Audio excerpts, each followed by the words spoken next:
Hello friend, study for CSC पर आप सबका स्वागत है। हाल के दिनों में एक बहुत न्यूज में रही। सर्वप्रथम की जो सुकर्णो हैं वहाँ के पहले राष्ट्रपति रह चुके हैं, उनकी पुत्री सुकमावती ने अपना धर्म हिंदू धर्म चेंज किया। ये न्यूज है कि सुकमावती सुकर्णो पुत्री ने कन्वर्ट हिंदुइज्म फ्रॉम इस्लाम। और दूसरी न्यूज जो सबसे बड़ी रही कि जो इंडोनेशिया अपनी राजधानी चेंज कर रहा है नुसंतारा में, उस नुसंतारा का हिंदू धर्म से क्या संबंध है, इन दोनों पे आज हम बात करेंगे। कि सुकर्णो की जो पुत्री हैं हिंदू धर्म अपनाई हैं, ये उनकी हिंदू धर्म अपनाते हुए एक फोटो है। वहाँ के जो रीति रिवाज हैं, ये ज़्यादातर तमिलियन रीति रिवाज फॉलो करते हैं, उससे इन्होंने अपना धर्म बदला उस रिवाज से। सुकर्णो पहले सर्वप्रथम ये हम लोग जानेंगे सुकर्णो कौन थे। सुकर्णो नॉन अलाइड मूवमेंट जो थर्ड वर्ल्ड कंट्री हैं उसके बड़े नेता थे। ये 5 थर्ड वर्ल्ड कंट्री जब चला था 1960 के आसपास कोल्ड वार के समय, तो उनके 5 बड़े नेता थर्ड वर्ल्ड कंट्रीज के गुट निरपेक्ष आंदोलन नॉन अलाइड मूवमेंट, उसके 5 बड़े नेता थे। इसमें जो सबसे इधर राइट लेफ्ट साइड हैं ये नेहरू जी, उसके बाद ये हैं नाकामुरा, ये घाना के राष्ट्रपति, उसके बाद ये हैं इजिप्ट अब्दुल नासिर, उसके बाद ये हैं सुकर्णो जी, ये इंडोनेशिया के राष्ट्रपति रहे थे। ये है यूगोस्लाविया जो आजकल नहीं रहा है, यूगोस्लाविया कई देशों में बढ़ गया। ये टीटो यूगोस्लाविया की, ये 5 नेता मिलकर नॉन अलाइड मूवमेंट शुरू किए थे। उसमें 3 नेता का बड़ा रोल था, एक थे नेहरू जी, दूसरे थे अब्दुल नासिर, तीसरे थे सुकर्णो जी। क्योंकि ये जो बांडुंग सम्मेलन हुआ था उसी में ये नॉन अलाइड मूवमेंट का नींव पड़ी थी। अब इतने बड़े नेता की अगर पुत्री हिंदू धर्म अपनाएगी तो ये दुनिया के लिए न्यूज होगी, खास करके भारत के लिए न्यूज होगी। ये 1959 में से 1966 लगभग 7 सालों तक इंडोनेशिया के राष्ट्रपति रहे थे। इंडोनेशिया ये लगभग एक द्वीपीय देश है जो कई द्वीपों का समूह है। इसमें जो सबसे बड़ा है वो है बोर्नियो, फिर है सुमात्रा, फिर जावा। लेकिन जो सबसे ज्यादा डेवलप्ड द्वीप है वो जावा, जावा सबसे ज्यादा डेवलप्ड है। इसी में इसकी राजधानी ये जकार्ता जो है वो इसकी राजधानी है, वो इसी द्वीप में है, जावा द्वीप में।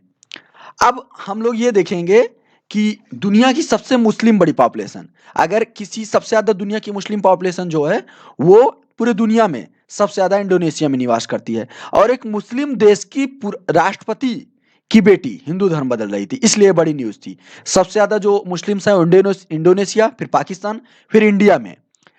पूरे इस समय 23 करोड़ है, लेकिन नए के लगभग 25 करोड़, नए डाटा के हिसाब से 25 करोड़ जनसंख्या इस समय इंडोनेशिया की हो चुकी है।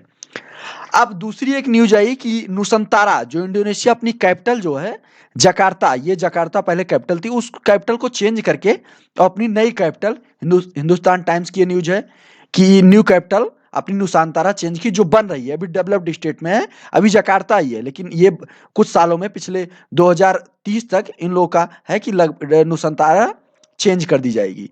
ये न्यूज 18 की न्यूज है कि Indonesia new capital is throw back to nation Hindu heritage. ये जो नुसंतारा है उसका हिंदू हेरिटेज से क्या रिलेशन है, और नुसांतारा कहाँ पे है? ये जो उसका बोर्नियो द्वीप है, इसका ये वाला द्वीप, ये है सबसे सुमात्रा के बाद बोर्नियो द्वीप। इसमें कालीमंतन, इसको बोर्नियो द्वीप में ईस्ट कालीमंतन, ये बोर्नियो द्वीप का ईस्ट कालीमंतन जो एरिया में, यहां पर इनकी नुसंतारा कैपिटल बनाई जाएगी। अब ईस्ट कालीमंतन में नुसंतारा जो नाम रखा गया, कालीमंतन भी एक तरह हिंदू नेम है, आप लोग को लग रहा होगा कालीमंतन। इस द्वीप का बोर्नियो आज नाम है, पहले इस द्वीप का भी नाम कालीमंतन, बाद में बोर्नियो कर दिया गया क्योंकि इस पे बुर्नेई का, ये बुर्नेई एक स्टेट है, इसलिए पूरा नाम बोर्नियो हो गया। अब कालीमंतन जो ईस्ट कालीमंतन, नुसंतारा इसका हिंदू, नुसंतारा जो है एक तमिल लैंग्वेज से लिया गया वर्ड है। इसका नुसंतारा का अर्थ होता है जो ग्रुप ऑफ आइसलैंड, जब कई द्वीपों का समूह होता है इसको बोलते हैं नुसंतारा। ये है कि जकार्ता की जगह नुसांतारा राजधानी होगी, नुसांतारा का अर्थ है द्वीप समूह। ये खूबसूरत बोर्नियो द्वीप के करीब है। अब सबसे बड़ी बात है कि ये राजधानी बदलने की जरूरत पड़ी। जकार्ता एक खूबसूरत शहर है, एकदम समुद्र के किनारे है, तो इसको बदलने की जरूरत क्यों पड़ी? यह सबसे प्रथम जो राष्ट्रपति विडोडो थे, उन्होंने शुरू किया था। इसका कारण था कि यहाँ पे प्रदूषण बहुत ज़्यादा था, क्योंकि ये जनसंख्या बहुत घनी आबादी वाली थी। और दूसरा एक कारण था कि यह समुद्र के किनारे बसा है और समुद्र में लगातार क्लाइमेट चेंज की वजह से बाढ़ आ रहे, तो ये शहर डूबने का खतरा था। ये जो दुनिया के 20 डूबने वाले शहर हैं, उसमें इसका नाम आया है। इस वजह से इन्होंने अपनी राजधानी को बदलने की जरूरत पड़ी, और एक अनुमान के हिसाब से लगभग 2050 तक इसका एक लगभग 50% हिस्सा समुद्र में समा सकता है। अब क्या इंडोनेशिया पहला देश है जो राजधानी बदला है? तो इसका अर्थ है नहीं। इसके पहले 5 देश हैं जिन्होंने बदली है।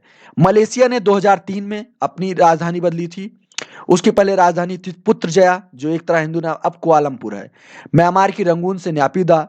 उसके बाद ब्राजील की रियो डी जेनेरियो, जहां अभी ओलंपिक हुआ था 2016 में, उसके बाद उसकी बदल के अब ब्रासिलिया हो गई है। नाइजीरिया की लागोस थी, अब अबूजा कर दी गई है। कजाकिस्तान की पहले अलमाटी थी, अब नूर सुल्तान, जो इनके पूर्व राष्ट्रपति थे, उनके नाम पे एक स्थान है, उसको बदल दिया है।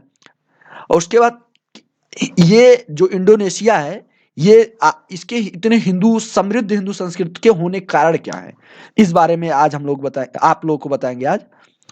यहाँ पे रामायणा और सीता महाभारत ये सब बहुत फेमस है। इसका कारण क्या है? ये एक पोस्टर है जो रामायण पोज हो रहा है, नीचे बंदर के लोग बंदर बना बैठे हैं, और ऊपर ऊपर जो है कृष्णा सीता और राम के पोर्ट्रे हैं। अब इसका कारण है कि जो चोल, जो हमारी साउथ की डायनेस्टी थी, चोल डायनेस्टी, इसमें राजेंद्र चोल, बिजाले चोल जब दोबारा उदय होता है 8वीं शताब्दी में, उसके बाद जब कब्जा करना शुरू करते हैं, तो पहले श्रीलंका कब्जा करते हैं, मालदीव तो फिर कब्जा करते हैं। उसके बाद चोल डायनेस्टी अब पूर्व की तरफ बढ़ती है, तो पूर्व की तरफ तो वहां श्री विजय का है, सुमात्रा द्वीप पे उनका कब्जा होता है। इस द्वीप पे, जो ये नीचे द्वीप है सुमात्रा द्वीप, ये श्री विजय डायनेस्टी इसको हटाते हैं और इसको यहाँ कब्जा करते हैं। श्री विजय डायनेस्टी हिंदू डायनेस्टी थी एक तरह की, लेकिन उसके बाद फिर इस पूरे एरिया पे से फैलते जाते हैं। ये सुमात्रा, फिर पूरे ये एरिया मलेशिया, थाईलैंड, और ये कंबोडिया, ये वियतनाम, इस सब पूरे द्वीप पर लगभग कब्जा कर लेते हैं, और यहाँ पे हिंदू डायनेस्टी रूल करने लगती है। ऊपर के एरिया में यहाँ पे कंबोडिया और थाईलैंड में खमेर डायनेस्टी रूल करती है। यहाँ पे चंपा डायनेस्टी वियतनाम में रूल करती है। इस एरिया में शैलेंद्र डायनेस्टी रूल करती है। ये सब हिंदू डायनेस्टी थे। इसमें ये इसका श्री विजय एम्पायर का ये इतने में फैला हुआ है, लगभग 50% के आसपास इंडोनेशिया।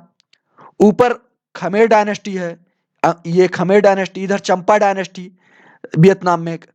अब इन सब जब डायनेस्टी, ये सब हिंदू डायनेस्टी थी। इसमें कुछ डायनेस्टी जो बुद्ध को भी मानती थी, साथ साथ हिंदू को भी। उसी समय जो हमारे मंदिर बने थे, उन सब की छाप आज भी इंडोनेशिया में है, पूरे लगभग साउथ ईस्ट एशिया में है। इसी कारण हमारा वहाँ पे प्रभाव, हमारे कल्चरल प्रभाव बहुत ज़्यादा है। ये है प्रम्बनन टेम्पल, जो इस समय इंडोनेशिया में है। इसको यूनेस्को वर्ल्ड हेरिटेज साइट का खिताब दिया गया। अब कितना विशाल, कितना बड़ा मंदिर था जो ये इसको बनाया था श्री विजय एम्पायर ने। ये देखिए कि इसमें कितना टूट गया है, उसके बावजूद ये इतना बड़ा मंदिर है जो आज एक वर्ल्ड हेरिटेज साइट है। ये रेवेन्यू का बहुत बड़ा सोर्स है इंडोनेशिया के। दूसरा, विश्व का सबसे बड़ा बौद्ध मंदिर बोरोबुदुर, जिसे श्री विजय डायनेस्टी ने बनवाया, ये आज सबसे बड़ा इंडोनेशिया के जावा जो बीच वाला, जिसमें जकार्ता राजधानी है, उसी प्रोविंस में ये स्थित है मंदिर। ये भी आज के टाइम पे रेवेन्यू का बहुत बड़ा सोर्स है। जो दुनिया के बौद्ध हैं सबसे ज़्यादा इसमें जाते हैं, क्योंकि दुनिया का सबसे विशालतम और महानतम मंदिर है बौद्धों का। अब जो कंबोडिया है, वहां पे नीचे श्री विजय एम्पायर, ऊपर रूल करता था खमेर एम्पायर। खमेर एम्पायर ने एक मंदिर बनवाया जो विश्व का सबसे बड़ा मंदिर है। वो इंडिया में नहीं है, कंबोडिया में है।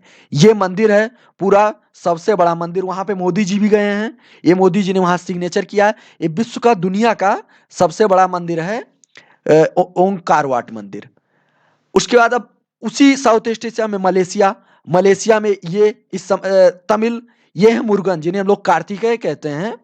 कार्तिकेय हम लोग कहते हैं भगवान शिव के लड़के, और साउथ में मुरुगन कहते हैं। ये मुरुगन की फोटो है। और यहाँ पे मंदिर है अंदर, बहुत पुराना मंदिर मलेशिया में, जो आज भी वहाँ लोग, साउथ के लोग घूमने जाते हैं और दर्शन करने जाते हैं। पूरे साउथ ईस्ट एशिया में लगभग भारत की छाप है, भारत की सिविलाइजेशन की। ये है सुमात्रा, और ये सुमात्रा, ये है मलेशिया, ये था कंबोडिया जहां पे खमेर एम्पायर। अब एक वियतनाम, जो आज वियतनाम है, तब यहाँ चंपा डायनेस्टी हुआ करती थी।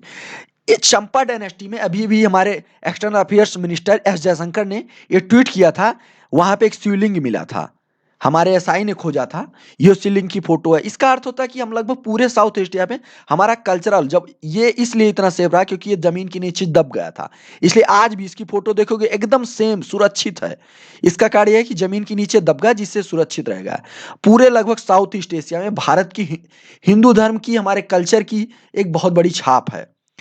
और दूसरी बात, जो इंडोनेशिया का रुपया है, 20,000 रुपया, वहां पे आज श्री गणेश जी की, साउथ में श्री गणेश का और कार्तिकेय का बहुत ज्यादा मतलब मान्यता है, तमिल मान्यता में।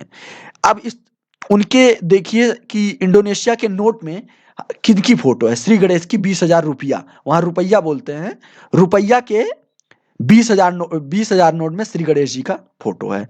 अब आपको दूसरा एक दिखाता हूँ, जो इंडोनेशिया की सबसे, जैसे अपने यहाँ एयर इंडिया है, वहाँ की जो फ्लाइट है सबसे बड़ी, गरुड़ा इंडोनेशिया। गरुड़ा एक हिंदू मैथोलॉजी का, गरुड़ भगवान का एक हम लोग का अपने मैथोलॉजी में नाम लेते हैं गरुड़ भगवान, जो वो लोग भी मानते हैं गरुड़ा, उनके गरुड़ा इंडोनेशिया ये सबसे बड़ी फ्लाइट है इंडोनेशिया की, ये गरुड़ा इंडोनेशिया की फ्लाइट है। दूसरा एक, इस समय भी बाली जो है, बाली द्वीप है, ये एकदम जो बड़ा सा इंडोनेशिया, बहुत छोटा सा द्वीप यहाँ दिख रहा है लाल घेरे में, ये है बाली द्वीप। आज भी इस द्वीप पे लगभग जो फॉलो करते हैं हिंदुज्म, बस थोड़ा अलग तरीके से हिंदुज्म, वो आज भी हिंदुज्म ही फॉलो करते हैं। इस द्वीप पे आज भी लोग रामलीला मनाते हैं। इस द्वीप पे रामलीला की ये फोटो है, रामलीला उन लोगों का थोड़ा अलग पहनावा होता है, लेकिन पूर्णतः रामलीला जैसे भारत में मनाई जाती है ऐसे ही मनाए जाते हैं। 122 मीटर की ऊंचाई की गरुड़ा की भगवान विष्णु उस पे बैठे हुए हैं। ये बाली में आज मूर्ति बनाई गई है, बाली के मुख्यालय के पास, हेडक्वार्टर के पास। और इनमें ये बाली में जो जाते हैं लोग देखने, ये भी एक बहुत बड़ा रेवेन्यू का सोर्स है। ये है पूरी फोटो, भगवान विष्णु जी बैठे हुए हैं, गरुड़ा की फोटो है उस पे।